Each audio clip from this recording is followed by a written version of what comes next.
ایرانی پارلیمنٹ کے اسپیکر باقر غالباف نے بحری ناکہ ایران کو تقسیم کرنے کی سازش قرار دے دی۔ سرکاری ٹی وی سے بات چیت میں انہوں نے کہا کہ صدر ٹرمپ نے ایرانی قوم کو اعتدال اور سخت گیروں میں تقسیم قرار دینے کے فوری بعد بحری ناکہ بندی کا اعلان کیا۔ دشمن معاشی دباؤ، اندرونی تقسیم اور میڈیا مہم کے ذریعے ایران کو توڑنا چاہتا ہے۔ قوم کا اتحاد ہی بحران کا واحد حل ہے۔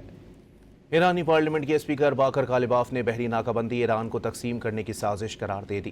سرکاری ٹی وی سے بات چیت میں انہوں نے کہا کہ صدر ٹرمپ نے ایرانی قوم کو اعتدال اور سخت گیروں میں تقسیم قرار دینے کے فوری بعد بحری ناکہ بندی کا اعلان کیا۔ دشمن معاشی دباؤ، اندرونی تقسیم اور میڈیا مہم کے ذریعے ایران کو توڑنا چاہتا ہے۔ قوم کا اتحاد ہی بحران کا واحد حل ہے۔ ایرانی پارلیمنٹ کے اسپیکر باقر غالباف نے بحری ناکہ بندی ایران کو تقسیم کرنے کی سازش قرار دے دی۔